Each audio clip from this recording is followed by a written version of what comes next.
Come get it! Fire everything! Yeah, let's get it going. Fire everyone! Fire everyone!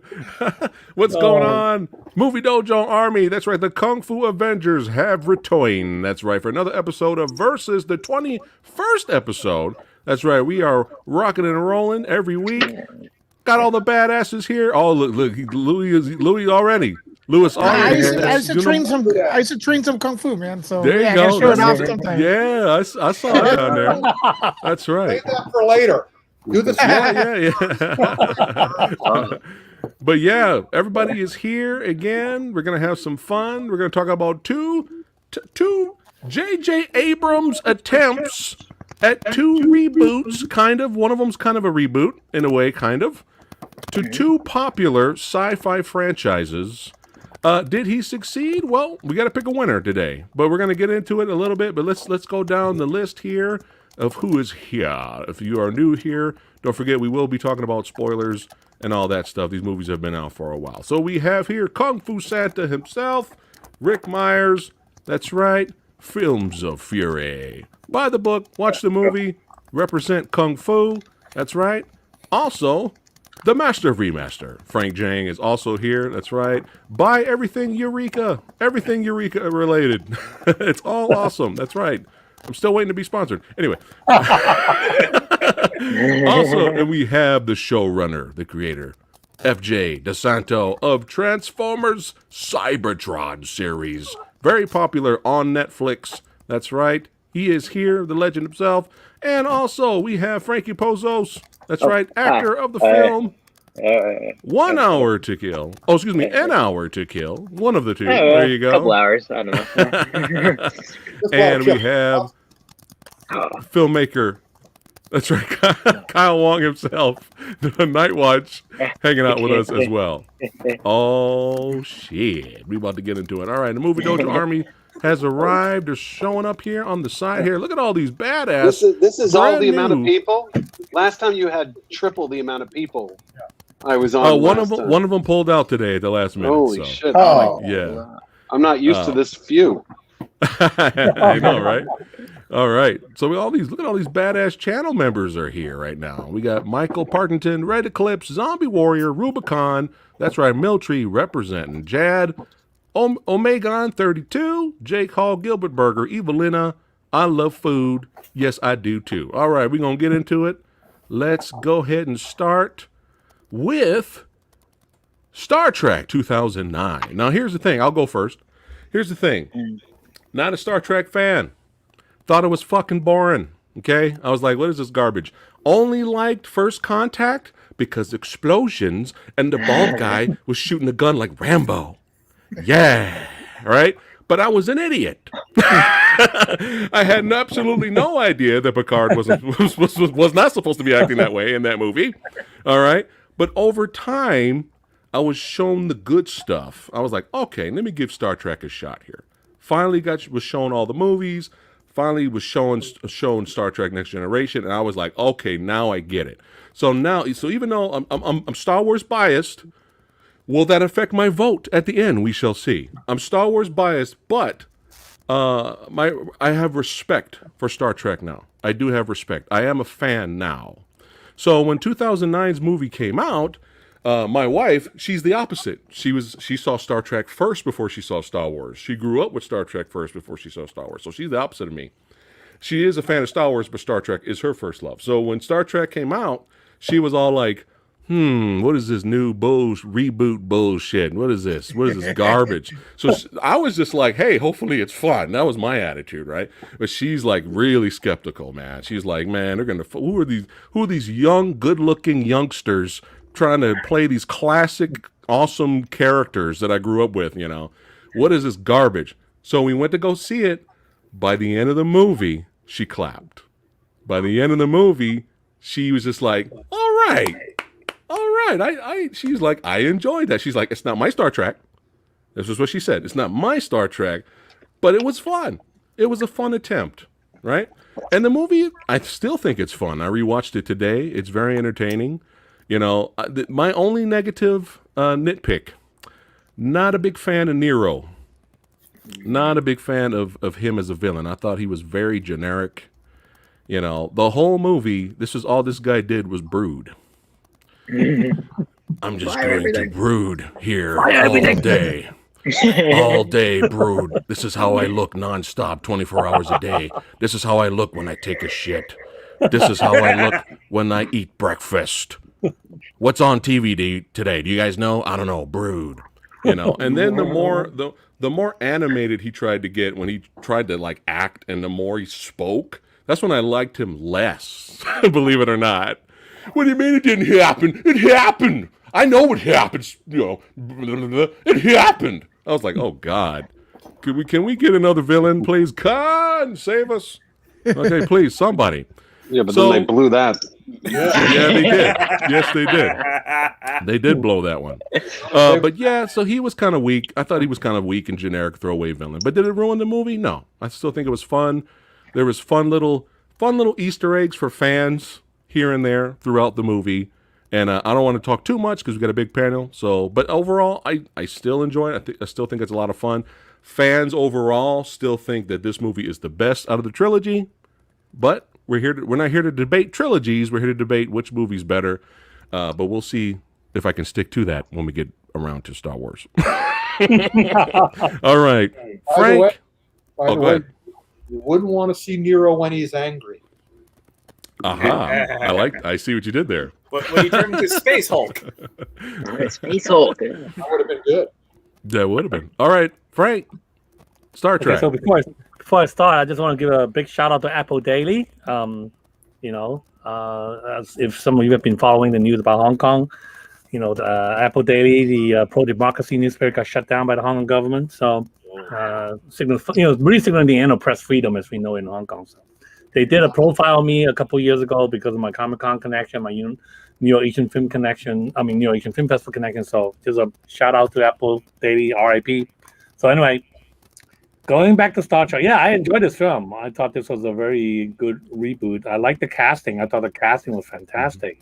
I like how, you know, like Phat Samurai, like Samurai said, they did a lot of referencing to the old Star Trek, you know, references using the old sound effects, some of the dialogues. I love that line. "I out of your Vulcan mind."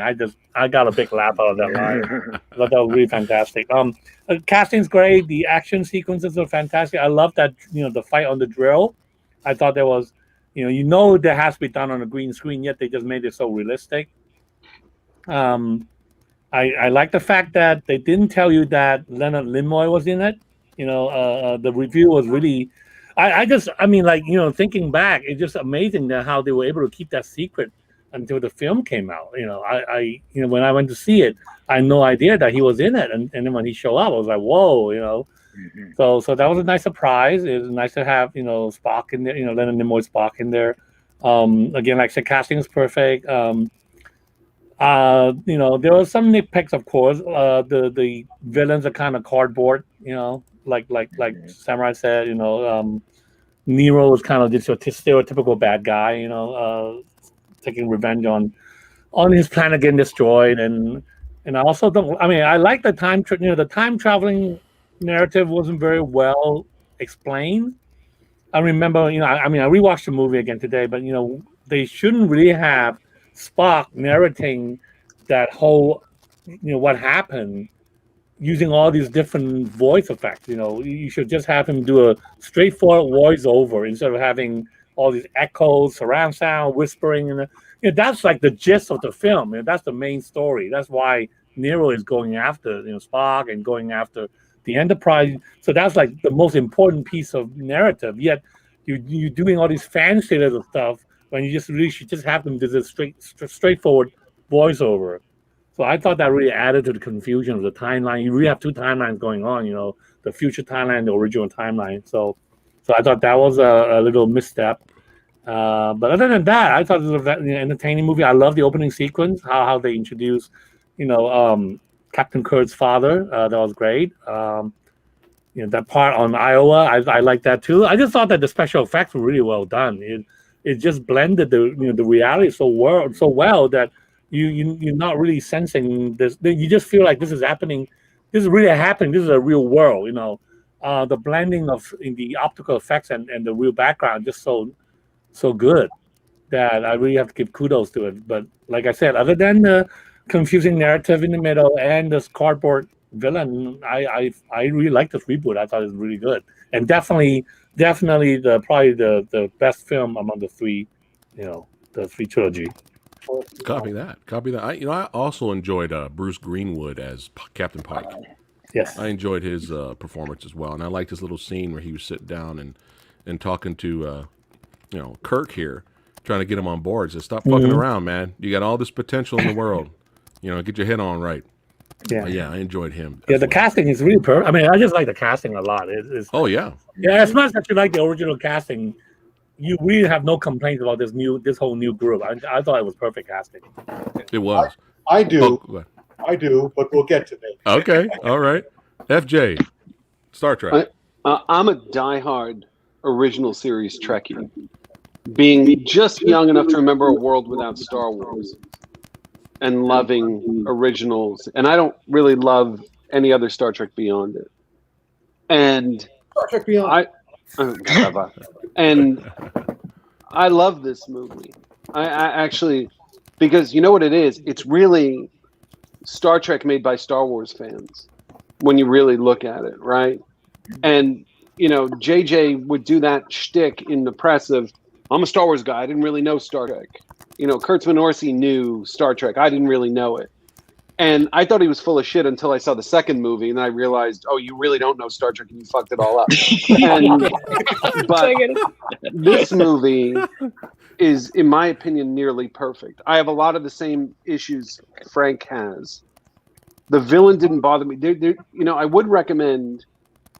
I don't really love IDW's comics when they do licensed stuff, but they did a tie-in called Countdown. That was a prequel to the movie that explained how Spock got the ship, how it tied into the Next Generation, and Kurtzman Orsi, I think, wrote it. Oh. And it's great. And I very rarely love those kinds of adaptations or those things. But it adds so much to the movie that I recommend reading it and then watching the movie, which I fortunately did and got a lot more out of it. So I had less of a problem with the scene Frank's talking about, but he's right, meaning that's a whole fucking problem as far as I'm concerned. To go to another thing Frank said about the casting, which of course Rick's gonna fuck this up later when I do it, but JJ's one true gift is casting, and this applies to Star Wars because I think he knows how to cast young people, and he casts young, starting with Jennifer Garner, all the shit. He knows how to cast young people, and the casting in this movie of the guys reprising the classic roles are brilliant. Like, I like all those, especially him, especially Carl Urban, who's fucking great, right? Are you out of your fucking mind? I think by doing that, you've eliminated like 60% of the baggage you would walk into this with, right? My thing with this movie is I love how it expanded the universe. The Bruce Greenwood character, the Pike thing, it's all great. But what's really brilliant about this movie, and this goes into Samurai, your wife, okay, is what this movie did was, if you were a fan for the last 40 years at the time of this franchise, everything you watched happened because of Leonard Nimoy, right?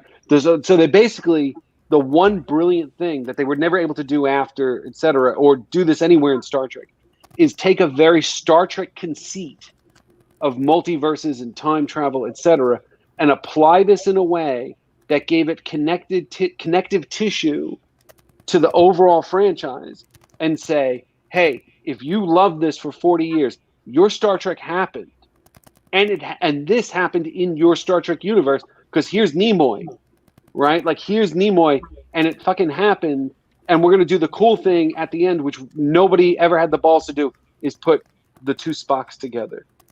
And somehow it makes sense. Like somehow you don't question it. You walk out of that movie going, there's a whole new world of Star Trek. They should just make all these new characters and all this. And they blow it. They totally blow it the second movie.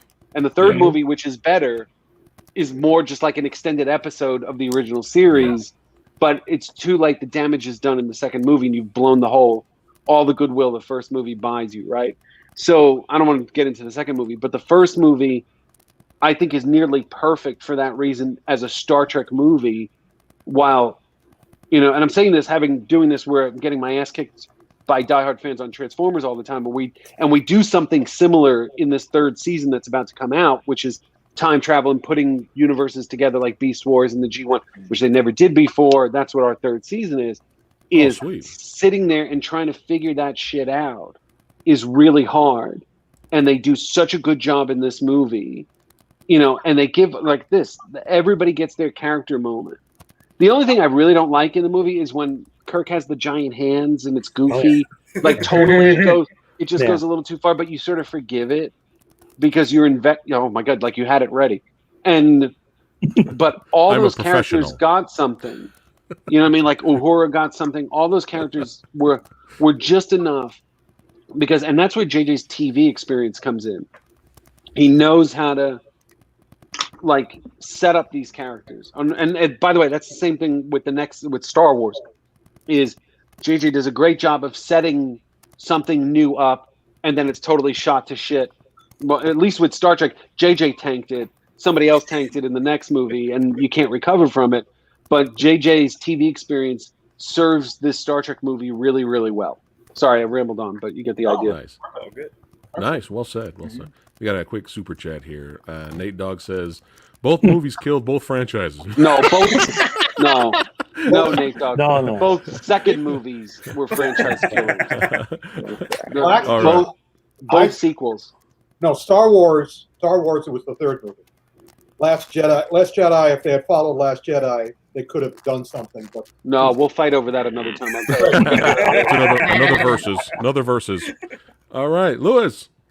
Man, okay, I'll just recount the way I remember what I felt when I saw this movie. J.J. Abrams, in his prime, just finished producing Cloverfield, getting the contract or being affiliated to Paramount Pictures, being there when he broke the trailer at the Chinese theater. He was standing next to me. You know that because I don't know if people remember, it was actually delayed. They had a teaser trailer where there was a guy working on the Starship Enterprise. You guys remember that?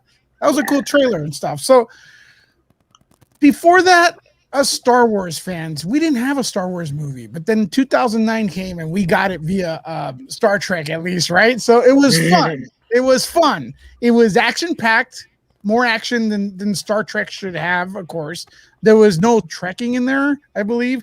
But look, I love the cast. Chris Hemsworth is the weakest link. He's awful.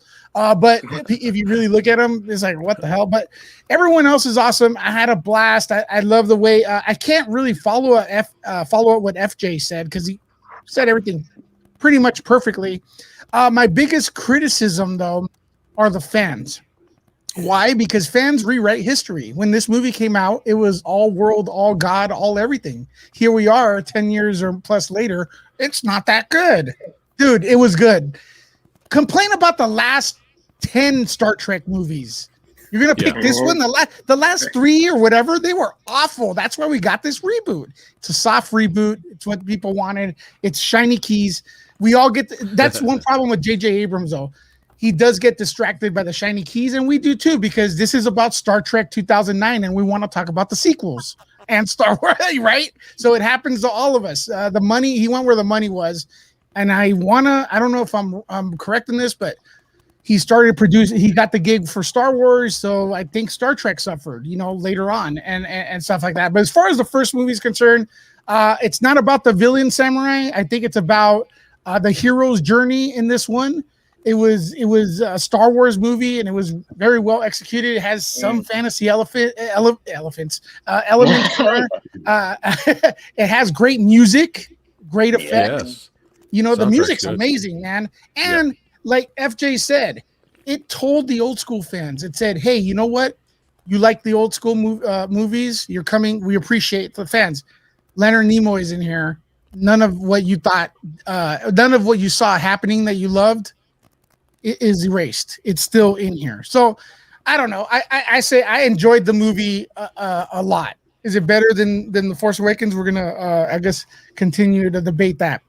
Special By shout the out to the casting of Spock though, because that guy Zachary Quinto, is that his name? Yeah. He was Siler on Heroes, and it's very rare that someone gets cast to a big role like that people actually go, you know what, that's good casting. You know what I mean? So yeah, I knew he could pull it off. But Louis, to your point, I don't think JJ ever does that Star Trek movie if he knew 5 years later he'd be offered Star Wars. Yeah, he seems to look. He's the dude that puts in these as a mystery box, whatnot. But are there really mystery boxes that aren't solved in the 2009 Star Trek? It's pretty much self-contained and everything is That's why it finished by works. the end of the movie. Yeah, that's why it works. Star Wars, no, because Star Wars, everything's connected, right? So especially when you're making the next Star Wars after the 70s, because the first Star Wars is a complete movie, or the most complete of a movie you could get, if that makes any sense. When you keep expanding on it, you realize this has to be a trilogy. So you have to tease the next films in the first one, and you don't really have a beginning, middle, or end. You have the first movie's a beginning, the second movie's the middle, second act, and the third movie's the third act, which I don't think that was a plan with Lucas originally. I think Star Wars A New Hope, now how they call it, was just one effing movie, and that made a lot of money. So let's keep going with it. By the way, FJ, I don't think he would have gotten Star Wars if he hadn't have done Star Trek so well. Yeah. Yeah, I think so. I think you're right with that. But I think it's a double-edged thing, meaning, well, yeah, I'm not going to get into a whole. You got to remember, though, there was Paramount and Disney. They're very well connected. I mean, Paramount had Marvel. The first two Marvel films, I guess, Iron Man, and what was after that, were Paramount Pictures, right? Yeah. So, and if you look at Avengers, I know Marvel fans do not want to admit this. The first Avenger movie, the ending, the third act, looks just like Transformers Michael Bay. It's the same cinematography, color correction, everything. I know that's blasphemy because people don't want to ever criticize Marvel films, but it looks the same. If you look at it, it's Paramount. They're all kind of married together. And when let me be clear about this though. How dare you say that about Avengers? You're making me brood. First of all, Paramount real quick, FJ, I want to tell you, I like the first Transformers movie, just to be clear. Oh, I hate it. So I do cartoons. I don't have to worry about that shit. Well, that's the original. No, I think the first movie, the Marvel, the reason people give Avengers a pass in terms of the quality at that point is because they've spent X amount of years getting you invested in that world, and it pays off because you care about the characters. You don't give a shit. The CG is subpar. They get better as they go in the Marvel stuff. But just keep in mind, Marvel was an independent studio when they made that movie. Paramount was just a distributor. For Iron Man? For all the Marvel movies up until Disney buys them. Yeah. So I think Avengers is like the last one of that. But to your point, like, Transformers, I don't give a shit about the characters when I see that movie. At least with Avengers, I'm invested in every one of those people because they've done a good job building that up. And to go back to the JJ thing, he does that in this movie, and you pointed out really well, is that's the only like self-contained JJ movie. Yeah. When you think about it, from maybe his Mission Impossible movie, but they always know they're going to do more of that.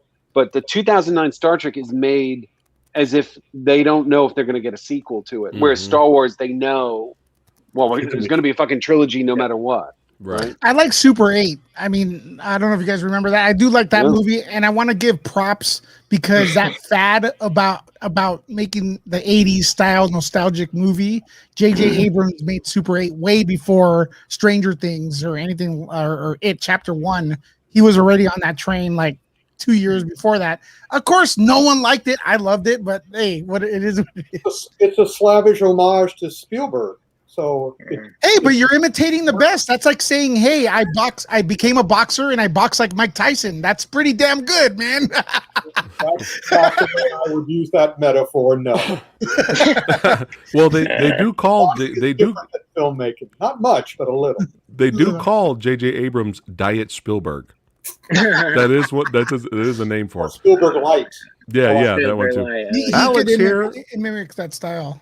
Kung Fu Genius, he says, if you guys do The Last Jedi, I'll definitely be down for that episode. I'll take Rick to task on that dumpster fire. Ha ha ha. Look at that. Bring it on, Alex. So will I.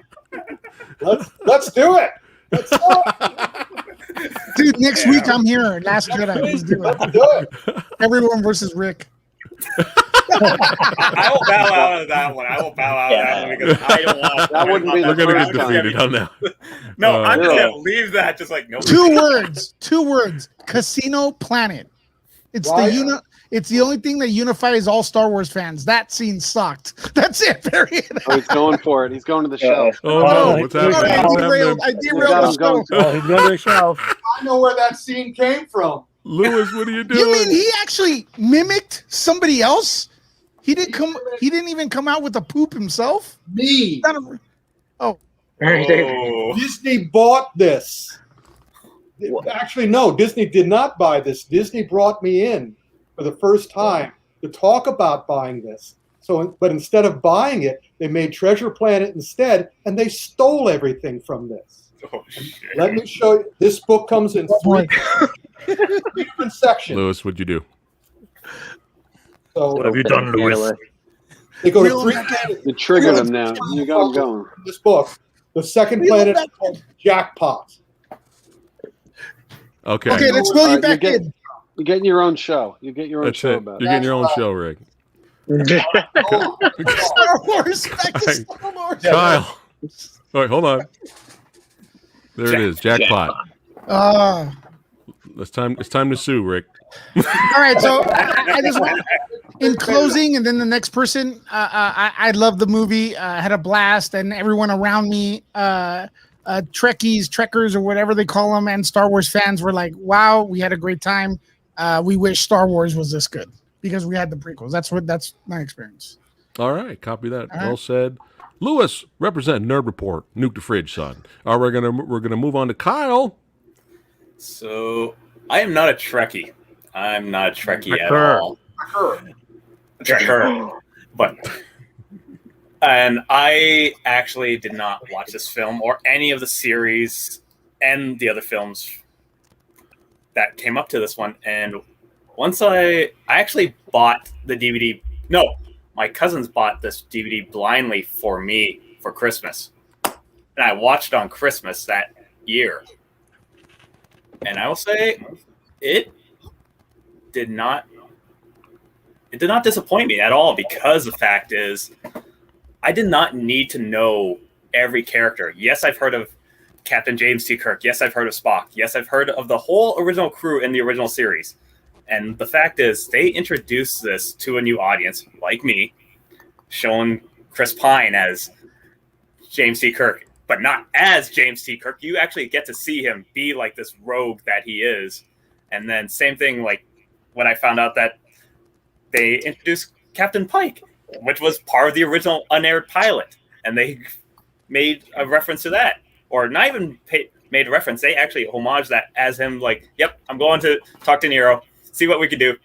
By the way, your first officer, your presiding captain, Spock, go ahead. And I actually like the fact that this is the one sci-fi film that actually does alternate timelines or alternate universes. I was happy that this was a film that actually could do it and say, yes, everything in this whole franchise existed, but on top of that, here's a story for a new audience that we could actually say that all this existed. Here's a film that is self-contained. Like, you don't need to know anything else. You don't need to know any more than just this story. And the fact is, everyone gets a small, not even a small character moment, just proper character introductions. Even though, like, the side fact that I like the fact that Simon Pegg is in it, and he's not a Star Trek fan. He's a Star Wars guy, even though he is in Star Wars in The Force Awakens. But the fact he plays Scotty, and I was like, seeing him as Scotty, I was like, Man, it must have killed him being Scotty. But even though he just like loved playing the character, and the fact that again this film, I found like this was written during the 2007-2008 writer strike, wasn't it? If FJ or Rick could like confirm this, because I heard that this was a film that was written during like that writer strike. No, the strike's over. The strike was over? Yeah, strike's over by then. Okay, because like to make a film around that time, especially like to make it properly appealing to a new audience, but also the Star Trek audience that could say like, yeah, we're going to make a film for you, but also to the whole audience that has not been immersed into a Star Trek universe. And I actually praise this film for being self-contained and appealing to a new audience like me. And yeah, jokes aside, like I think the only downside is, of course, Nero being the weak villain, and definitely the voiceover, as Frank pointed out, like the voiceover from Spock should have just like been just a straight voiceover of explaining how the universes are connected. And the side fact that watching other videos talking about how J.J. Abrams did make a Star Wars film in the guise of Star Trek, and then it led to actually him starting Star Wars: The Force Awakens, and then saying, and then the rest is history. Yeah, we'll get into that when we get to The Force Awakens. Everything, the fact that we're starting off with the Star Trek, and then we go with like, yeah, and then Star Wars: The Force Awakens, and then the fucking happens. I do want to say this, and I want to ask, like, Spock's ship was damn cool. I remember that. And the sound effect that traveled with it. I love that, man. That felt like Star Trek. Is it there? It felt like a Star Trek thing to me, like really well mimicked. You know what I mean? Copy that. All right, Kyle. All right, now it's time for Darth Pozos. Oh, hello. Yeah. Well, I remember when the trailer that Lewis talked about with the welders making it, and I remember seeing that, like, they were like playing voiceovers of like old time NASA stuff, and I was like, this is so cool. Leonard Nimoy saying "Go bully, go where no man has gone before." I was like, this is gonna be so awesome. Because the deal is, when I grew up, my dad would take me to Star Trek movies, and I would be like, I don't fucking get what's going on. This is boring. I want them to blow some shit up. And I was totally like thinking, now this is my movie. I get to have my Star Trek. That's what I felt. And when I saw it, I was blown away. I mean, I know you had some issues with Chris Hemsworth. I thought Chris Hemsworth was awesome. He set the stage for the movie, how it was going to be awesome. Like, I thought he was so cool, and then he dies, and you're like, what the fuck? I know he played Kirk's dad, so that's the deal. But I was just so pumped. The acting, yes, the casting was all spot on. Yeah, the directing, I had no problem with the lens flare. I felt everything was all shiny and glossy and stuff. And I also liked how they shot, like, when they went inside the Enterprise, you saw like I think they shot at a beer factory or something. That's what those tanks were. Yeah. But it looked so real. It felt, like, I don't know, it felt all real but also glossy. I dug it so much. But then the funny thing was, like, after I saw it, I started realizing, like, I know you said a lot of you are Star Trek fans that are you gave it thumbs up, but I dealt with so many people giving me shit for defending it, like, dude, that's not Star Trek. And I was like, are you serious? And they're like, listen. And they started naming things. And I'm like, oh, stop ruining it, man. They're fun. And so basically, yeah, like, there are shells of their character, like a highlight reel of all their characters from the shows. But I still had fun with it.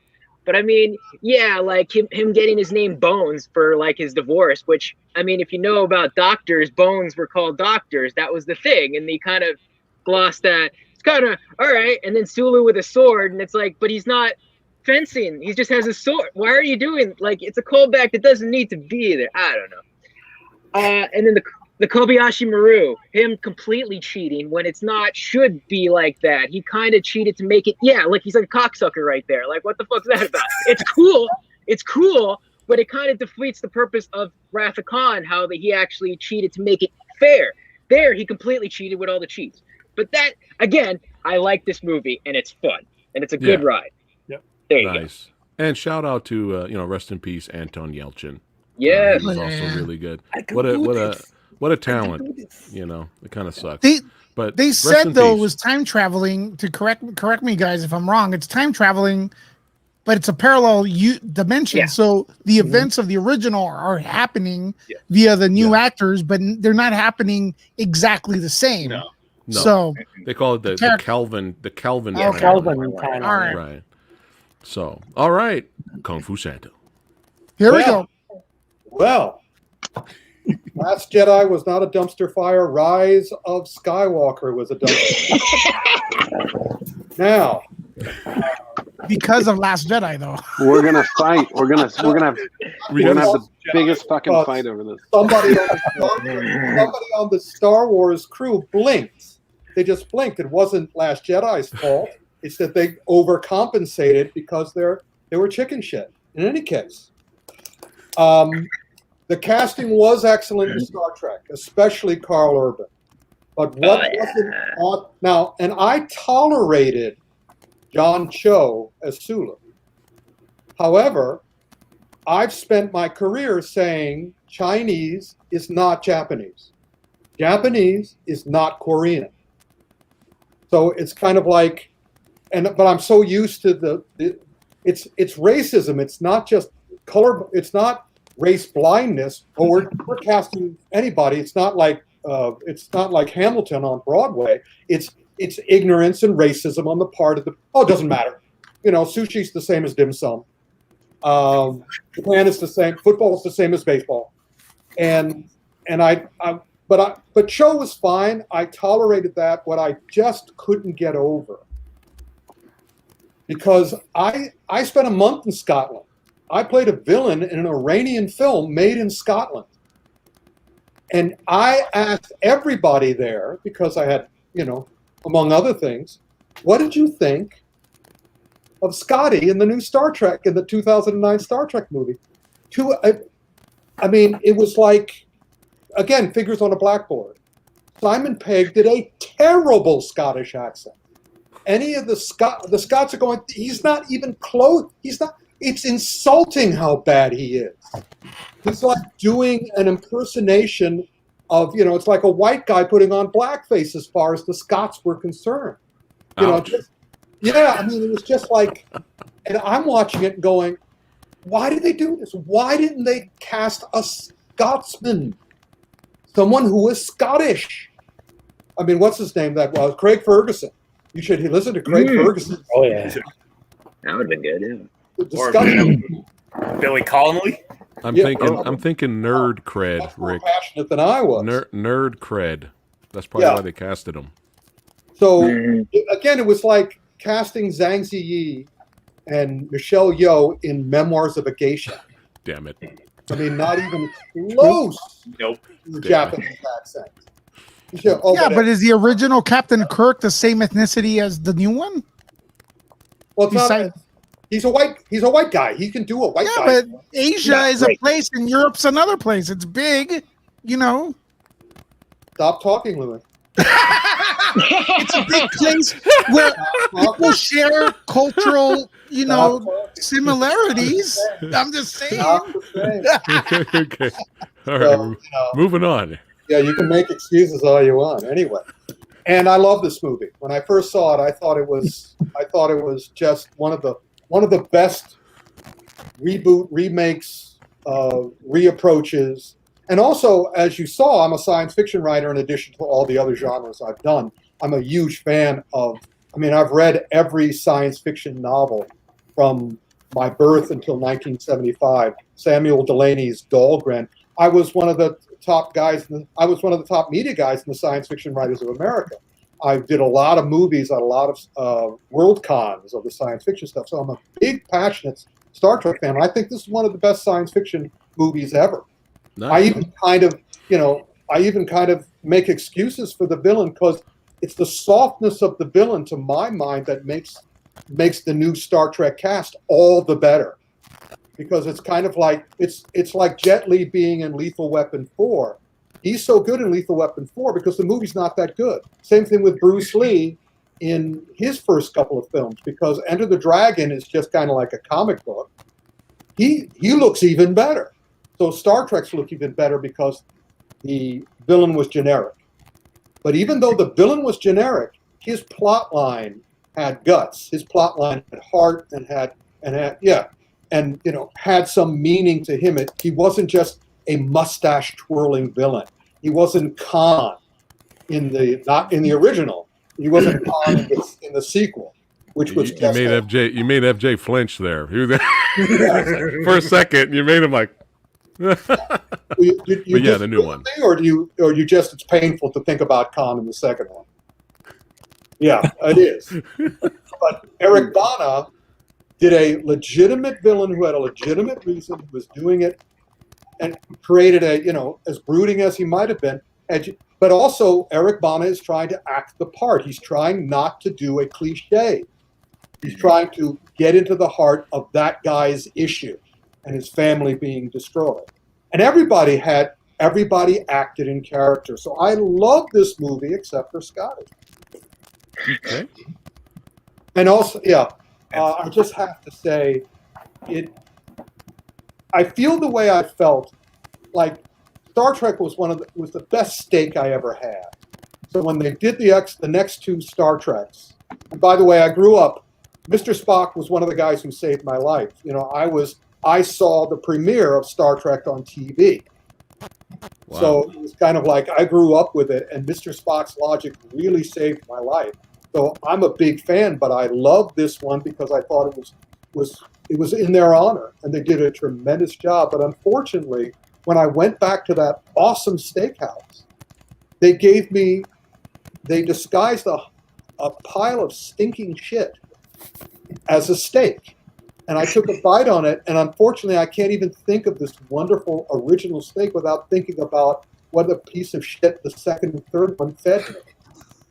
So it's put a bad taste in my mouth, so it's hard for me, but I'll tell you, I love seeing it. And speaking of shit steak, Halloween Kills trailer just dropped. Today? Right now. I thought that was supposed to be next week. Oh, wow. That's kind of like in a way, it's kind of on the same topic because it is a reboot, soft reboot. Just like Star Trek, just like this Star Trek is a soft reboot. Which soft reboot, like I don't know if you guys disagree. It's kind of like what happened before, but it's kind of like this is a new thing for a new generation, like The Force Awakens was, right? Yeah, I don't care about that. I don't care about what you call it. I just I look for three things in a movie like this. Imagination, inspiration, and they had that. Copy that. Hopefully, I'm surprised you liked it. I'm actually surprised you liked it. Like I was shocked. I loved it, except for Scotty. So everyone likes it, except for Scotty. All right. Let's go ahead and get into it. Star Wars Episode 7. Yes, The Force Awakens. Yes. All right. So when this got released, we were like, like I said, I'm Star Wars fanboy, man. I'm just like, I got lightsabers. I see lightsabers. That's it. That's all. That was it. It was like when Star Wars Episode 1 came out. I didn't know anything. I was just like, ooh, lightsabers. Woo. Right? Flashy glowy sticks. Woo. So we went to go see it, and it was fun. It was like a familiar, warm hug. Hey, do you guys remember Star Wars? Do you remember the first movie? Yeah. Do you remember the trench scene at the end of the first movie? We got that here for you. Do you remember the Death Star? We got that here for you, but it's bigger. It's even bigger, yeah. And colder. The villain wore a black helmet. Did you like that? You remember that? We got that here too. You got a young, big, doughy-eyed, stuck in a rut hero that's going to go on this long adventure. You remember that? We got that here too. You remember Han and Chewie? You remember Han and Chewie, right? We got that here too. Remember Leia? She's here too. You need a hotshot, character that has all these jokes and one-liners. We got that here too. All right. So it was a fun experience. We saw the movie. We enjoyed it. The special effects are great. Action sequences are fun. It was great seeing practical effects on the screen again. I was like, holy shit, practical effects. Creatures, monsters, all this cool stuff. And it was fun seeing or eating all the member berries. And we reviewed the movie afterwards, and we gave it an extremely high rating. And then a term throughout the internet, Mary Sue, Mary Sue, Mary Sue. And me and my wife defended the fuck out of Ray when this first movie came out. We were like, no, you just wait. It's all going to be explained in the next two movies, okay? It's all going to be explained. Yeah, but she doesn't know how to use the Force, but she just knew how to control someone's mind and have that person free her? Yeah, so it's going to be explained in the next movie. We defended Ray to the death.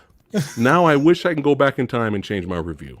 Because the other two movies came out, and even when we got to Rise of Skywalker, there was a small part of me that really was trying to root for Rey. Like, I really wanted to love this character. I tried so hard by the end. Even at the end, I was like, "See, she's not Mary Sue. She almost lost to Kylo Ren."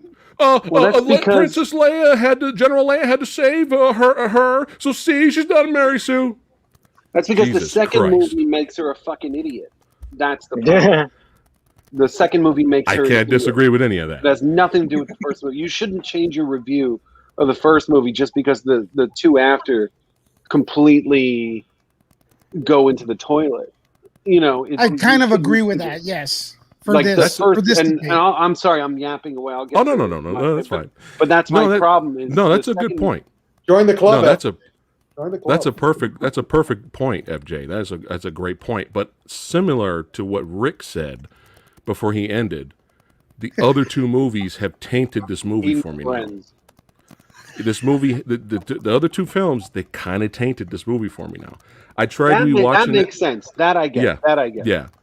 I tried rewatching it today. I got halfway and I turned it off. I had better things to do. Put it this way. Put it this way. We had Ray pops. We were Ray. Sold all those pops. I gave them away. And now when I see a Ray, I just recently saw a Ray Funko Pop, and it's one of her sitting down like the scene in the movie where she has the helmet on and she's just sitting there. And I was like, oh, look at that. Look at all that fucking wasted potential. Look at that. Isn't that amazing? Record this and make its own video, please. Make this its own video, bro. Please. Action sequences, though, are really good. The action sequences in this kind of kick Star Trek's ass. I'm going to be honest here. The visuals are great. The fight in the snow with the lightsaber fight, we've never seen anything like that before. Visually, it looks amazing. But you know what's funny? When you watch that movie, everybody in the theater clapped and cheered when Rey picked up the lightsaber and she started fighting back. Everybody in the theater was like, "Woo! It's all. Don't worry about it. She who cares if she don't got no training? Who cares? Fuck it. She knows how to do everything now. Let's roll with it. Woo, Rey." When you go back to it now, really, the better lightsaber fight was Finn versus Kylo. Because if you think about it, there was actual tension there because you knew he was out of his league. You knew he was just, Kylo was way more powerful than him. So you can actually like, oh man, Finn might actually get his ass kicked, which he did. I can't say the same about the Rey versus Kylo fight. But that's enough of my yakking. You just don't like women. I think you've been exposed. See, you figured it out. All right. Frank, Rise of Skywalker. I still find, I still felt kind of surprised that, until, we're about to do this episode, I've never rewatched this film. I saw it in theaters, and I've never rewatched it since. And because of the but because of this episode, I actually, I put it out and rewatched it, and even in 3D, Nice. I really have no issue with this film. Like Samurai said, the visuals are great, the actions are fantastic. I love that Falcon chase in Jakku. I thought that was awesome. Fantastically done. I saw it in IMAX when she said that garbage will do. They turn around and then the whole, the aspect ratio to the IMAX ratio, and then that whole chase scene was showing the IMAX ratio. Wonderful stuff. Special effects are great. Casting, I like the casting. I like the casting of Finn and Ray. I thought those were, the John Boyega and Daisy. They what's her name? Daisy Ridley. Daisy Ridley. Yeah, I thought those two were very good casting. So the only problem is to me is like a New Hope 2.0. Yeah. We've seen this before. The story line was similar. They're trying to, you have the same robot, the map. They're trying to rescue somebody, and we've seen it before, which makes me kind of think. I don't know where this age gap is causing this. Like when we grew up, we watched A New Hope. We loved it, right? So we thought that was great, fantastic, and it makes me wonder, like, maybe this film to a kid would be like they're A New Hope. You know what I mean? Like maybe 20 years later when they grew up, they got praise this film just like how we remember the episode 4. So that's going to happen. That's going to happen. Right, yeah. Because it's been proven with the prequels, but I'll get to that. Mm-hmm. And then also, I remember when I saw the film in theater, the reaction to, like, say, Han Solo showing up, and then like Samurai said, Ray picking up the lightsaber. The crowd reaction was not as strong as back in Phantom Menace, and I was actually kind of surprised. I remember in Phantom Menace when what's his name? Evan McGregor said, we'll take care of Darth Maul. The whole theater just cheer and stuff. So it's like the anticipation for Phantom Menace somehow felt bigger than the anticipation for this reboot. I think it's because Phantom Menace was still the first reboot since Return of the Jedi. So there was this great anticipation. The reaction was stronger here. Whereas here, I remember in the theater, people's reaction wasn't that strong for some reason. But going back to the movie, I really have no complaints with the movie. Just that like it's like this just been there, done that feel. And also there are certain things like Samurai mentioned, this is a trilogy. So there are things in this film which kind of frustrates me because knowing that, I wouldn't find out until the next film or the third film, especially in that scene on the planet when that creature said, "A good question for another time." Like when Han asked her, "Where did you get this lightsaber?" and she said, Mas Kanata. Right, a good question. Yeah, a good question for another time. I said, "Oh yeah, great. I got to wait 2 years to find out now, or 4 years." So that's kind of like frustrating. And you still never found out. Exactly, right. You never found exactly. That's what I want to say. Because of Rick's beloved second movie. Exactly. No, there were all these loose ends. There were all these loose ends in like films like this, where some of them would never get answered. And again, like Samurai said, Ray's background, it's building you up to find out exactly what her origin was. I was Team Ray. Right. I was Team Ray, man. Yeah, Team Ray, exactly. And then by the time I'm like, shut the fuck up. That's what I am now. I'm a Skywalker. Shut the fuck up, Ray. Exactly. And Jesus Christ. So down by then, Sorry. You just felt so let down. So again, like I said, really no big issue with this film, but I fast forward lots of the scenes when I rewatch this. Unlike Star Trek, where I basically rewatched the whole thing again. So, and with that said, I know some of you are going to hate me for this, but I actually rewatched The Last Jedi several times. There's fans, believe it or not. There's a lot of fans for Last Jedi. Exactly. No, there are things in that film which I really like. I like how different they were. And I really, like I said, I really hope that we will do a podcast on, and we will do an episode on The Last Jedi. I would love to point out what I like about it. No, the fight. They take time. The Casino Planet sequence sucks big time, but there are things in that film which I actually kind of appreciate. But dude, they double parked. They double parked when they got to there. Look, the rebels double parked. Look. But here's my take. Rose Tico and Finn double parked at the Casino Planet to get caught. So just in conclusion, they did. Watch it again, ladies and gentlemen. Right. So in conclusion, no real issue with this film. It's done it before, and somehow it didn't strike me as something extraordinary. That's all. Okay, but overall, you still enjoyed it. You still a lot of.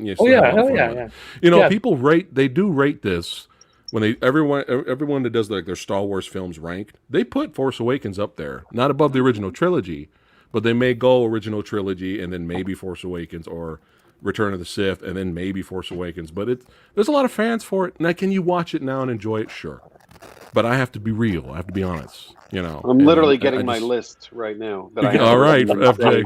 All right, let's swing into FJ. FJ, go for it, man. Well, let me say, I really like this movie, but I don't disagree with anything you guys are saying. This is a really good pilot for a Star Wars TV show, and not necessarily a good self-contained movie. And it reeks to me of tentative, like nervous corporate movie making. So let's be safe. Let's make it familiar, because there was such a backlash of the prequels, right? That's why I don't think you can. Frank's comparing the reaction of Phantom Menace and Force Awakens, which is understandable, because when they walk into Phantom Menace, you have nothing, right? You have nothing other than your imagination in this world and the nostalgia of X-Men. When you walk into Force Awakens, the shit is broken, right? Like the fan base is already broken, right? They've already been burned by this movie. So where I think the movie succeeds is exactly, Samurai, how you felt by the time it was over. You were on Team Rey. And that's JJ, to his credit, create a series of new leads that, and I'm saying this as somebody who's deep in the Star Wars fandom, no one really questions those characters as being part of the Star Wars universe after that first movie. Like, you're cool with Kylo Ren, you're cool with Rey and Finn and Poe. Like, okay, you've got me intrigued by these characters. Now, where it goes, that's not for this show. That's for Rick and I to scratch and claw and kick later on. But what this movie does a good job is recasting Alec Guinness with Harrison Ford. Like, the second Harrison Ford's in that movie, he's fucking dead by this time this is over, right? Yeah. And they set up a lot. Wow, that was good. How you have that? That's good. Right there. Thank you. So I really like what is new in this movie. What those new characters. What the movie does a terrible job of is almost the exact opposite of Phantom Menace, which is exposition about the state of the galaxy and the world. We know nothing about this world.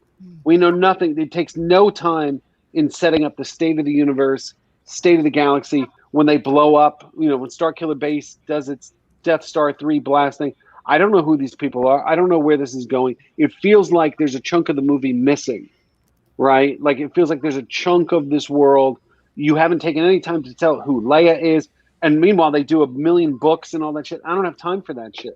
Like, it's so familiar, but those leads are intriguing enough that I want to go on the journey with them. And Harrison Ford is deceptively really good in it, because up until that point, the last 20 years of his career is like, you know what I mean? Like, I'm cranky, right? And this does a good job of, I believe it's that character. Was another thing JJ does a good job of. I actually believe that's Leia and Han and Chewie all those years later. Like, I'm totally cool with where they're at, etc. The problem is I feel like there's a half hour missing from it, but it does enough to launch this new iteration of the franchise. It does all this wonderful work of establishing Luke Skywalker as this mystical character, etc.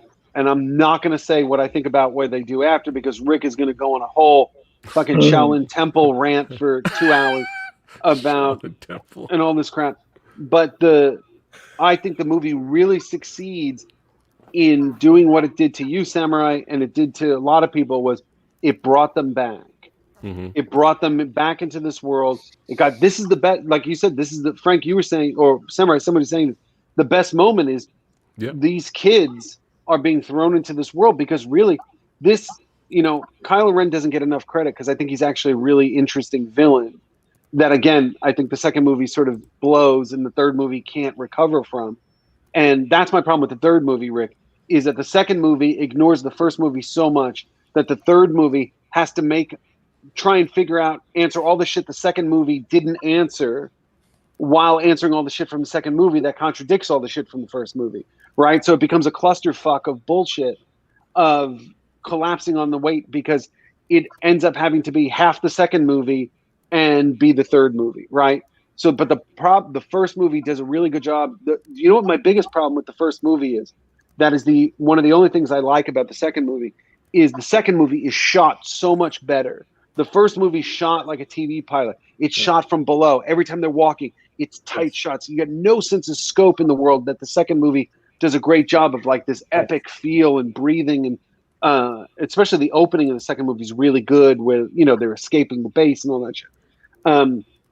But the first movie delivers on the promise, and this is how it connects to the Star Trek movie, is JJ knows how to cast young people. And especially in this, is you never question the validity of those characters in the Star Wars universe. It's where they go that becomes the problem. It's where they're taken. And Rick, I'm just going to say this about the second movie.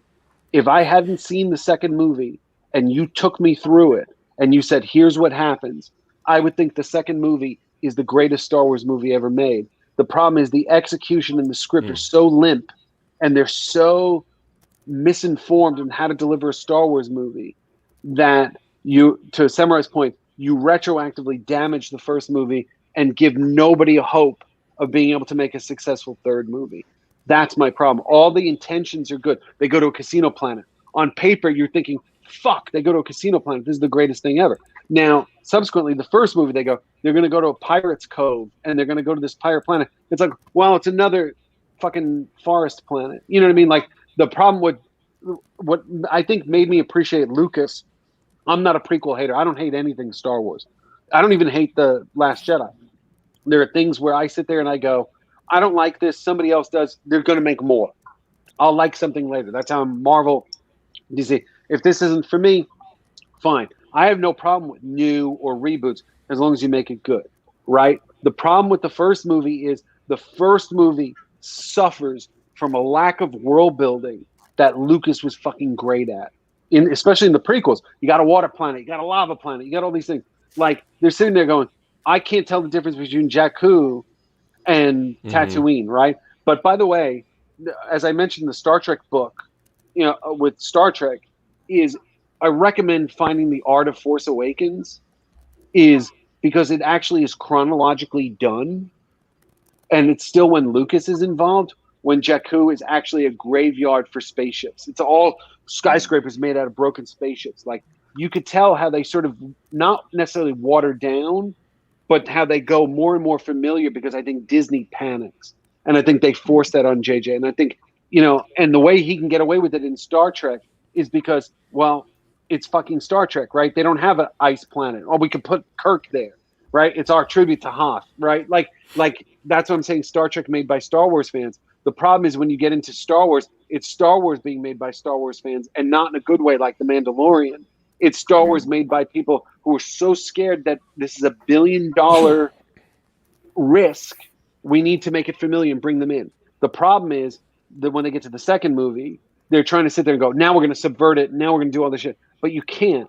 You can't, because they bought into this in the first one, and they bought into these people. And JJ, I hate to throw JJ under the bus, but the biggest mistake that destroys the whole franchise is the final scene of the movie.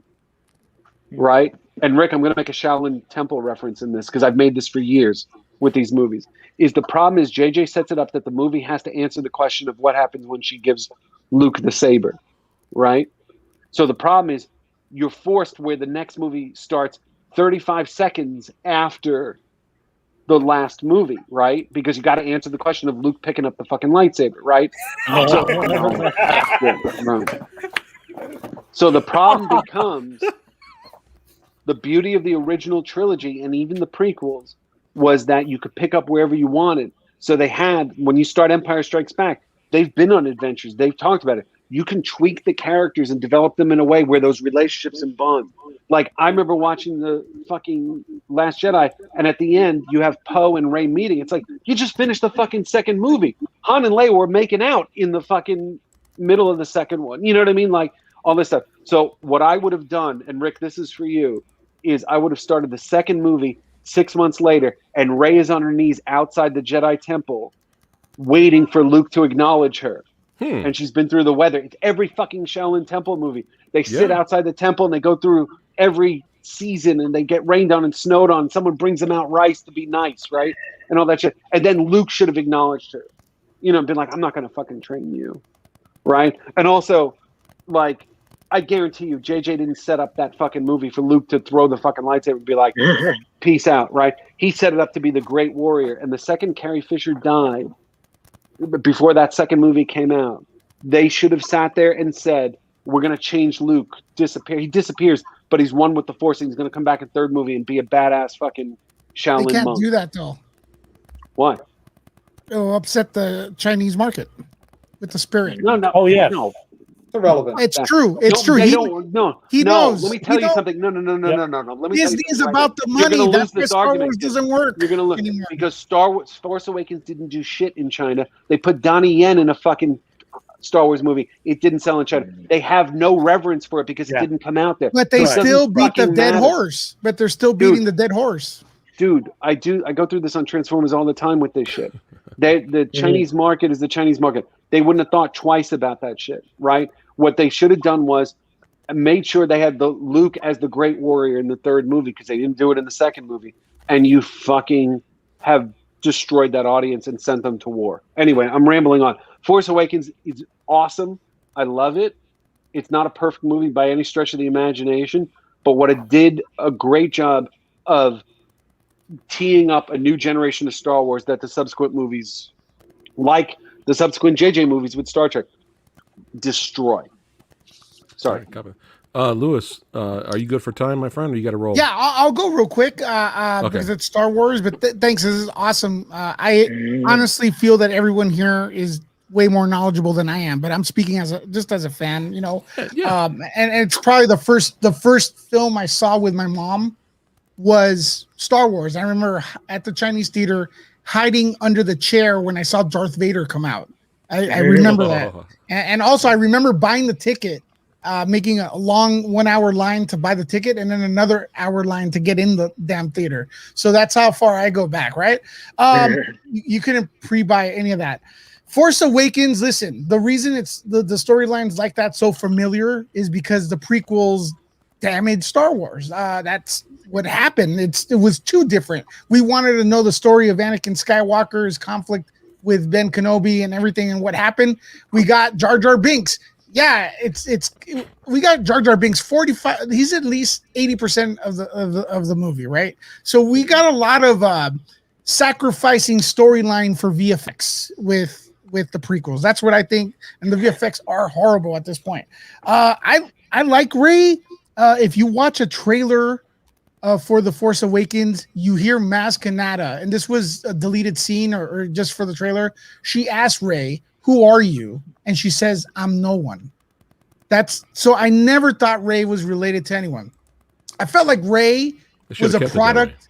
I felt like Rey was a product. Yeah, that was good actually. I felt like Rey was a product of the energy field that is the Force. That there's no good anymore. So it all gravitated towards her.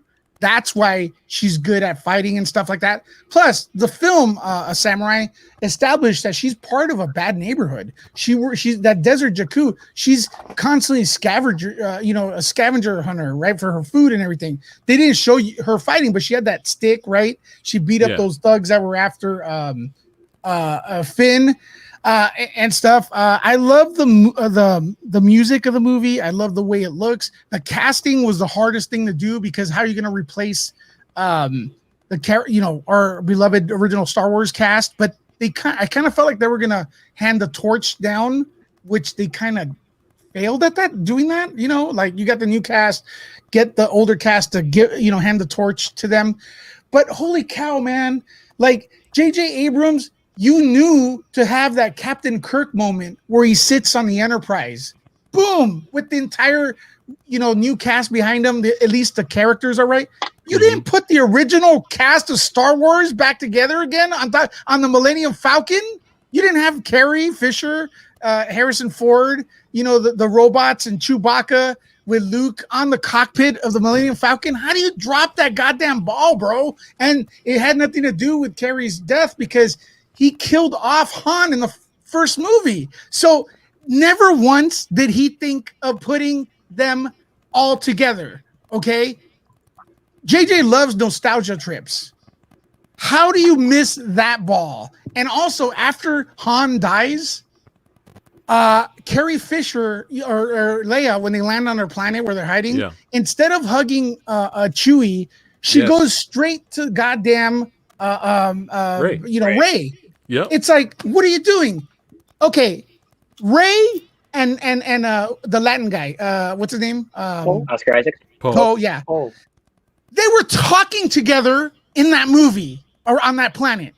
Then Rian Johnson goes ahead and introduces them at the end of his movie because he never watched a Star Wars movie before. He didn't bother watching what came before. So look, I like it alone. I like the movie alone, but it's hard. You're going to have to erase my memory because where it goes to, and I think FJ is on point. I wish he was actually after me. Please have him after me next time because he's so good at what he does. He's a real hard act to follow.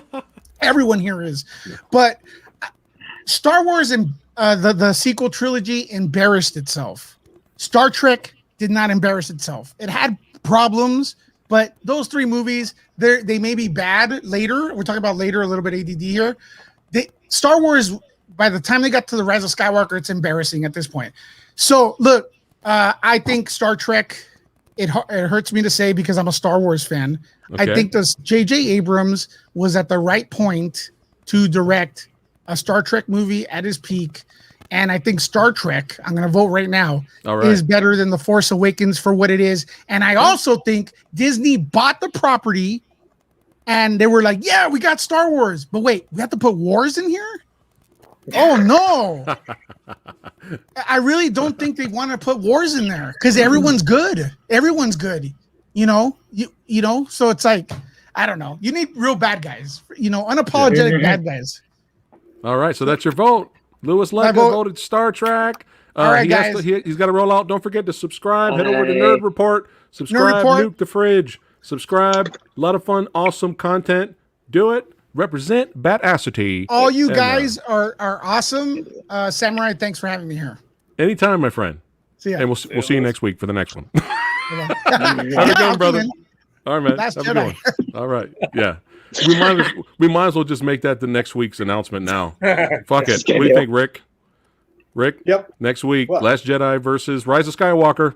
Oh, I'm out. No, I think here we go. Next week is The Last Jedi versus Rise of Skywalker. Yeah, next week. Wow. Yeah, next week. All right. Maybe. Yeah, versus against each other. All right, who's next? Kyle, go for it, my friend. Kyle, baby. No one mentions the comedy in this film. Like the comedy where like because there just how it because there is like a moment where you have the main character, one of the main characters actually talking to the villain, and it's like, who talks first? But then again, everything in this film like was done well in Spaceballs. Everything was done well in Spaceballs. The fact is, Spaceballs did this movie better. Yes, I am with you. Aside from me ranting about that, like the fact that George Lucas actually gave this property to Disney, and the fact that he had something planned, and no one at Disney wanted to take his notes after what happened with the prequels. Which, again, if you're gonna screw up a whole property, just have the original creator do it. Honestly, that's what I think. Mm-hmm. Like just tank it the way you want it. And then when you have J.J. Abrams coming in, and I just found out recently that he actually drafted all three of the sequels, and then when they gave it to Rian Johnson, it's like, here, Rian Johnson, you have episode 8. Here, Colin Trevorrow, which you're gonna get episode 9, which apparently everyone says was better. And I was like, Yeah, let's talk about that. I like that shirt. Nice. Go ahead, But Kyle. the truth is, like, when I first saw this film in theaters, of course, everyone wanted a new Star Wars film, a new Star Wars Episode 7. I did not expect A New Hope. Yes, Frank, you Right. said A New Hope 2.0 for the generation now, which I totally understand because this is Disney we're talking about. Disney owns this whole property, and the fact that they were re-releasing it for a new audience.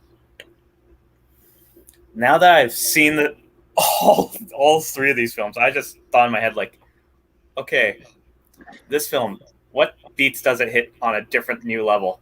Like, yes, we have new characters, but at the same time, I wish Finn was a central character. I really wish Finn was a central character because he had more of the conflict of being, like, But sucked in. I thought Snoke was your favorite villain of all time.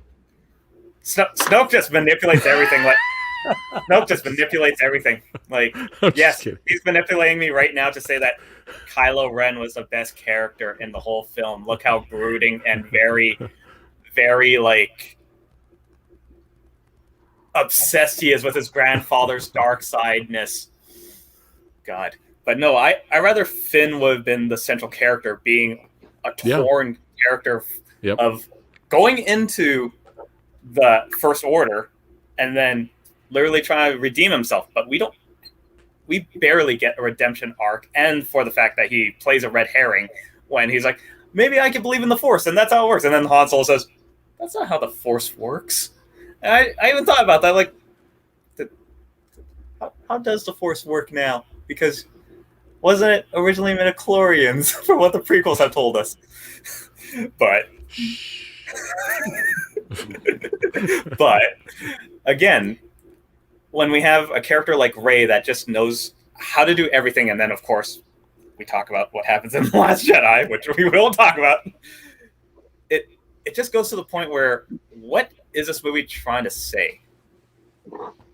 And really, when I watched it again for this, I just sat there going, this is just A New Hope 2015. And the fact that we have every fan film that has came out was better than this film. The Mandalorian is better than this film. Mm-hmm.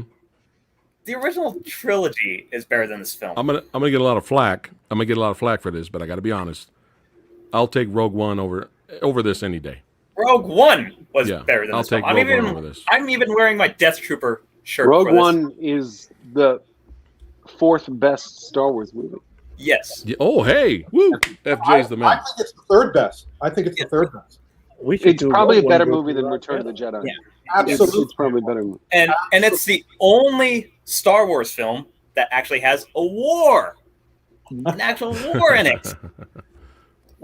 Whereas everyone has stated, this film does not set up what the world we're in now compared to Star Trek. We don't know how, even though, yes, we have the text call saying, yep, here's the First Order, here's the Resistance, here's what's going on. There you go. And how do we go off from that? But other than that, like, yeah, that was all my negatives. What is the positive of this So film? it's kind of similar to me. You know, I don't even have any but problems. FJ brought up a good point earlier. Like, bad sequels shouldn't have to ruin the original. Like, RoboCop 2 and 3 will never ruin RoboCop for me. Yes. But RoboCop didn't have unanswered questions going into the next movie. RoboCop is a self-contained movie. Yeah. Yeah. The problem is with this trilogy in particular, and this is a fact, and I say this having just done a trilogy based on a beloved franchise, whether they want to kill you or not, is the fact that they went into this trilogy with no plan. And Kyle, you talk about how JJ had ideas. Exactly. Thrown out. Lucas had ideas. Yeah. Lucas had a trilogy. They threw that out, right? Yeah. So the problem is, I don't know how you sit there and go, we have a multi-billion-dollar investment, and we don't at least know how it's going to end. Yes. Right? Like the fact that they're sitting there and going, oh, we're going to start here, we're going to end here. Now, it'll change. You know, you guys as filmmakers all understand this. Things change as you create, right? Yes. And things come in and out. And you also have the benefit. And the other problem is, I said this on a Star Wars podcast, is I actually think they do damage by doing these things every 2 years, because what they don't have is that extra year when they did 3 years in between to sit there and know, okay, the audience, like Lucas did that, like, okay, Jar Jar Binks, he's fucking out. Yeah. Right? When you do the second movie, third movie, et cetera, right? Like, you can pivot, et cetera. But with this, they're literally sitting there making the second one when they haven't even finished the first one. Yes. And they're sitting there, well, can you tweak this, change that? No, fuck you. And it becomes a whole different thing. Sorry, I'm taking away from other people's time. No. But that's, I just don't, for the life of me, and I shouldn't say these things publicly, how in a multi-billion-dollar franchise you're not sitting there and going, okay, this is how it's going to go. Because I guarantee you, JJ is a TV guy in particular. I've mentioned that too many times. At least sat there and said in his mind, this is where these guys are going to end up. Copy that. It's bullshit.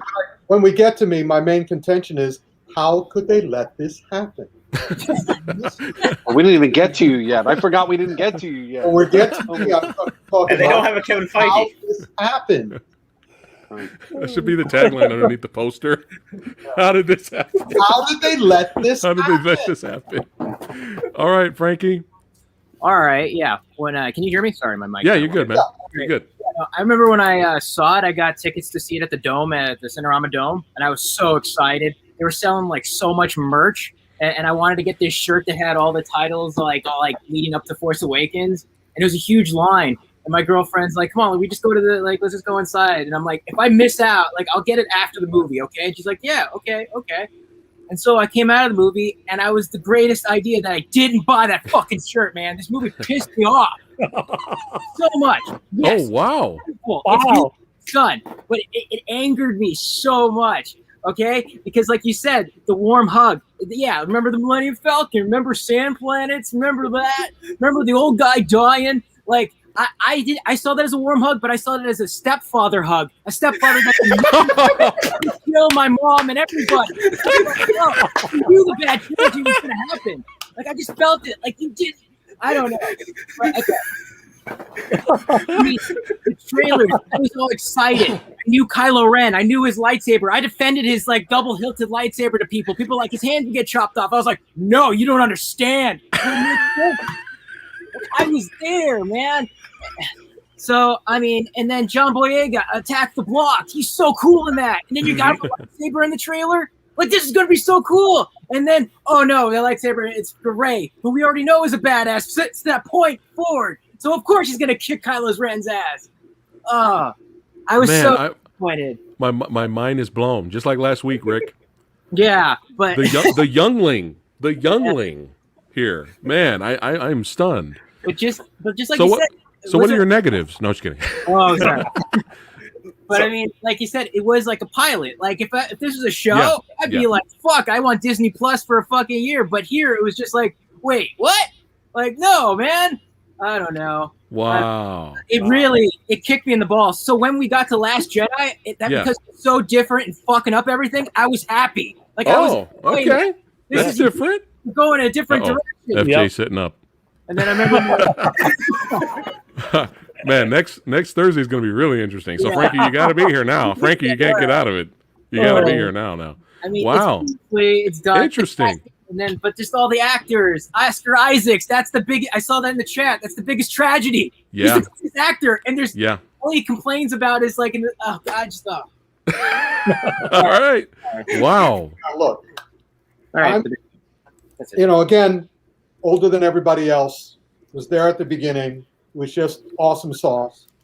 And Empire Strikes Back, but it set me up. New Hope, or as I called it, Star Wars, followed by Empire Strikes Back, set me up for this new trilogy. Did I tell you the story? This is one of my books again. Did you write that? I did. What's my name? My name's right. I didn't know. Yeah, it's right there. Yeah, Richard Martin. But you notice what the title is? From Rollerball to Return of the Jedi. Because they held up the publication of this so I could go see Return of the Jedi, and the final chapter is my review of Return of the Jedi, which I was confused by, which I didn't really like. because all the really fabulous ideas they introduced in Empire Strikes Back, they throw out the window in the third one. And I found out, and again, just like I'm the movie detective. I love movie mysteries in that I want to find out why they screwed up Brave, why they screwed up Good Dinosaur, why they screwed up Empire Strikes Back. And I found out later, because, I also almost wrote a trilogy of books, so I was affiliated with all the people at Star Wars then. My good friend Craig Miller was working with Star Wars in the beginning, that George Lucas created all those really great plot lines in case any of the actors didn't sign up for Return of the Jedi. And when they all did, he just threw out the plot lines. He didn't follow through. So I was like going, oh, that's a disappointment.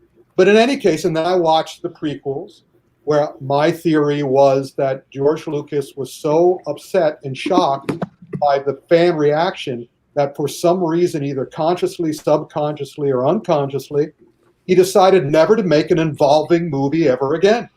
And if you look at all his movies from them, they're technically proficient, but they are soulless. All the characters might as well be pod people. And I was told by someone that he directed the prequels the way Jack Webb directed Dragnet, which was speak faster, speak slower. Just say the words. That was Jack Webb's main direction. Just say the words. So I also know about people at Disney. Like I said, I was in there. They were talking to me. They stole Doomstar. They didn't buy it. They were saying they were going to buy it. They didn't. And so I was hearing about all sorts of stuff from my Superman crew, because everybody who worked on Superman also worked on the Star Wars movies, because everybody works on the movies in England. It's the same cast and crew. It's a small world. And so I was hearing all sorts of things. I knew people who were working with Kathleen Kennedy. I have a friend who was told by Kathleen Kennedy that he would never work in this town again. So I was really curious what was going to happen. I didn't have a dog in this particular new fight. So when I saw the new movie, I just started smiling, because I went, I know what they're doing. I reacted the exact same way I reacted to The Sixth Sense when I realized that, spoiler alert, Bruce Willis was dead. I was like going, I know what they're doing. And then they did it. And so what they were doing, they felt the need to get the taste of the prequels out of the fans' mouths. The reason, I think, Frank, that they didn't react as strongly to what was happening in The Force Awakens that they did originally is that once bitten, twice shy. They were still very, very cautious about this. And so, but then the first one, hey, Finn and Rey can run like nobody's business. Those are awesome runners. And so I'm enjoying this immensely, knowing exactly what they're doing and expecting them to do. But then the second movie the first movie comes out. And the main argument that I heard about the second movie, it was so predictable. It was so predictable. It's the original movie over again. And so I went for the second movie? No, for the first one. Oh, okay. For Okay. Force Awakens. Oh, okay. So predictable. And so I go into, and also I already like Rian Johnson a lot because of his mysteries, because of Brick, and I thought I said I'm really interested in what he's going to do with this, and what he did with this, as far as I was concerned, and again, I had the completely opposite reaction to you, Frankie, because I was laughing. Because I don't have a dog in this fight anymore. I'm not really a big Star Wars fan because I only think there are 3 great Star Wars movies, and the rest of them were mediocre to bad. As a science fiction writer, Doomstar, the one that Disney originally wanted to buy, I did in the spirit of I wrote it in 1979 in the spirit of the original Star Wars because it was such a spectacular experience. Oh, and by the way, before I forget, coming out July 3rd is this book, Secrets of the Force. It's the complete, uncensored, unauthorized oral history of Star Wars by the guys who did the 2-volume set on Star Trek, also did the amazing James Bond book. And so they're doing a Star Wars book now that's coming out July 13th. and I'm happy to say that they asked me to write about and contribute about every single action scene in all the movies.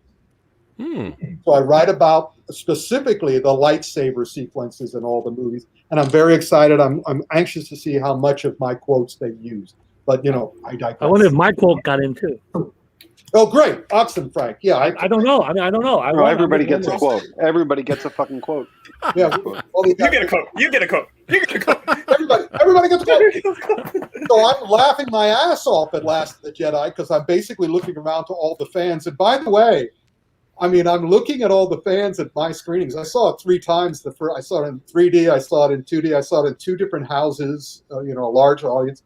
And every single one was like watching. I would turn around and look at the fans, and you could always tell the Star Wars fans because they were always in the audience doing this. They had the "what the F is going on" looks on their face. And I psychically, I didn't say it out loud in the theater, but I spent all my time. I did it literally in the lobby afterwards. Predict this, assholes. Predict this. I dare you to predict anything that happens in this movie. But then immediately, of course, I'm going, how did they let this happen? Who was in charge of this? Who was at the tiller? Who was guiding this ship? And then when the third one came out, where as far as I could tell, the only directive JJ was given is just finish it. We don't care how you finish it, just fucking finish it. Get rid of it. So there were a lot of, Star Wars, this one, why am I blanking? Force Awakens. Force Awakens was directed by a guy who was trying very hard to please everybody. He was trying to please the studio, was trying to please the producer, was trying to please the audience. The second movie was directed by a guy who hated Star Wars. It's like Alien 3. Hey. Alien movie for people who hate the first 2 Aliens. No, it's directed by somebody who was told, fuck the first movie, that he didn't listen to us. I'll get into that next week. Yeah. That's awesome. That's he why doesn't, I'm so happy you're here, FJ, because he doesn't hate Star Wars. Yeah. He just, I'm so glad Knives Out happened because it made me love him again, because I think he's a fantastic film, like near flawless filmmaker. I like Looper. I think it's a masterpiece. The problem with Last Jedi is you had a director who would listen and was malleable, as opposed to JJ, who was trying to please everybody, like Rick said, but had his own point of view. And that's a story we'll get into another time. I unfortunately have to split. I'm sorry, guys. I gotta. What's your vote, FJ? It's Star Trek. It's Star Trek. It's because it's a better movie. So we got 2 for Star Star Trek. Trek's a much better movie. Okay. I love Star Wars more than anything. Don't get me wrong. Yeah. But in terms of movie to movie, Star Trek better movie. Thank you, guys. Good to see you all. See you next week. Next week. All right, FJ. Have a good one, brother. Anyway, and the third one was made by people who were just panic stricken. I mean, in Solo, the same kind of thing. These were by people who were paralyzed by their own fear and their own self-doubt and their own second guessing. I'm curious with the original Solo what it looked. You don't see that in Marvel because you got Kevin Feige. Right. Exactly. And FJ can address this because, again, he knows the behind-the-scenes stuff. I'm guessing on the basis of my experiences. Look at the difference between Marvel and Star Wars. And what's the huge difference there? One is produced by Feige. One is produced by someone I'm not going to mention. Yeah. I think Solo would have been a great comedy. Yeah, I was guessing. And it was supposed to be. FJ, if we talk about that next week, FJ, when I was in Japan and saw FJ and we had lunch with me and my nephew, he explained what happened with Solo. I'll ask him again next week just for fun. So that's awesome. So anyway, do you think FJ might also know if a Abrams cut actually exists for Rise of the Skywalker? If anybody knows, I'm serious. But again, we have to talk to him off camera. Okay, I got you. I don't want to. He is somebody who's working in the business. Yeah, I got you. Threaten his career in any way. Yeah. Well, off camera, I'll ask him then. Because I don't care. Did you guys hear? Did you hear that? What? There was supposedly a longer version where things made more sense. Well, they always are. They're always in the Rise of Skywalker. Yeah, there always is. But even so, the fact that they were hashtag Abrams cut. Save the Abrams cut. when you have hateful producers who are willing to chop you off at the knee. Yeah. All right. Shouldn't be working for them. All right. You guys ready to vote? Yeah. All right. Let me show the internet's vote first. Internet always gets a voice here on the channel. Here we go. I'm not surprised. Boom. Oh. Of course. I mean, come on. There was no. You know, I'm surprised. I'm actually surprised Star Trek got that close. To be honest. So I'm surprised. I expected Star Trek to get a lot less. So, but yeah, I'm not surprised. The internet has spoken. You're always surprised. I'm always surprised. Always surprised. All right, time to vote. It's time to vote. Frank, who we got? Who you got? Battlestar Galactica. Star Wars fan, I grew up watching Star Wars. I came into Star Trek much later than Star Wars, but still. Okay. And I agree with FJ. Both a great movie, both a fantastic movie, well done. Okay. Technically made, great actors. They both have its merits, but I got to go with Star Trek this time. I think Star Trek is a little bit better than Force Awakens. But like I said, I do like The Last Jedi quite a lot. Yes. So. All right, man. Next week's going to be interesting. That's going to be interesting. To be honest, I actually don't know. Next week. Again, that's what makes good versuses. All right, Star Trek for Frank, and now Kyle, who you got?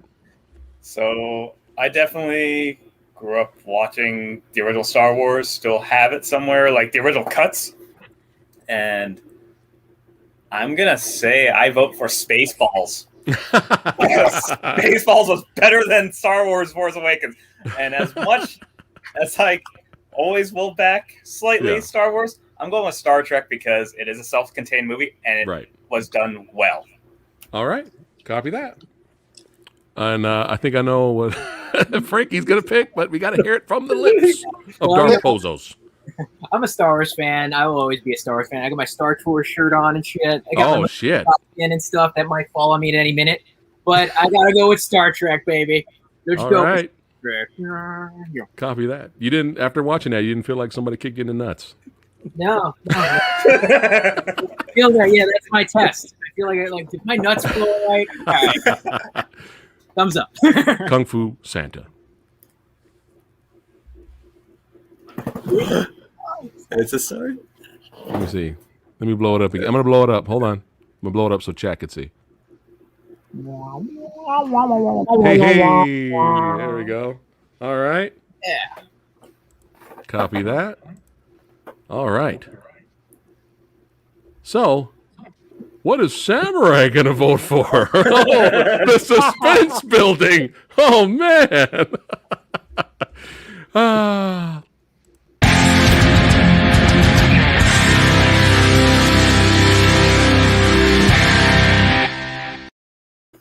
There you go. Star Trek has won for the. All I will say, except for Scotty, but then again, even Scotty is better than Jar Jar Binks. So that's true. That's true. But yeah, I really enjoyed Force Awakens a lot, and I see a lot of fans for it. And I'd rather have them love Force Awakens than some other ones. So I get it. But yeah, I'm just like Rick and Kyle. It's like when I watch the movie now, I all I see is when they show Luke at the end with the Pantene Pro V shot. All I see when I watch that is him later drinking blue titty milk. That's it. It's difficult. Can I see that? I would love to do a book. The original science fiction film book I wrote was 700 pages long. Oh, I was on the set of the first Star Trek, and also I wrote it was 700 pages, and my chapter on Star Trek alone was 70 pages. And I was told by the publisher, we can't publish this. We are going to get the crap suit out of it. Because I had all the true stories of all these different movies. Yeah. So I had to cut it way down at the last second. But yeah, the story of what happened with this new trilogy, I'm sure would be just a frightening, sad book. Yeah. Yeah. But it wasn't a sad day today. It was fun. It was fun ranting. Whether we enjoy movies or we're in pain or they cause pain, it's always fun Hey, talking that movies. Schwartz be with ya. Everybody's passion was just Yeah. Again, Rick, Frankie, the second week in a row, blowing my mind. You know what? You Frankie, that's why we're friends. But I'm just you're giving Samurai hope for the future of the youth growing up. There's future. There's a good future. There's hope out there. Dude, I'm insane. Wait, what did Frankie vote last week? Fury Road? No, he voted Road Warrior. And he had a Fury Road shirt and the goggles, and he still voted Road Warrior. We all lost our shit last week. We couldn't believe it. But it's awesome. It's awesome. If Frank was with us last week, would he have tipped the scales for Fury Road? Yeah. Yeah. Oh, you would. Oh, Frank, if you would have made it, you would have made Fury Road would have won last week. Yeah, I like I said, I would have voted for Fury Road. Yeah. Yeah. But we love both movies, so we all win. All right. I don't want to keep you guys any longer. So it's already been. I don't even need to do a trailer now. I don't know if I should do an upcoming trailer next week. Everyone knows Last Jedi versus Rise of the Skywalker. I'm a Skywalker. Next week. That's going to be ugly. That is going to be one ugly thing. Yeah, because I'm always doing this with both of them. I'm always doing this. So I have no idea. But it'll be fun. So join us next week.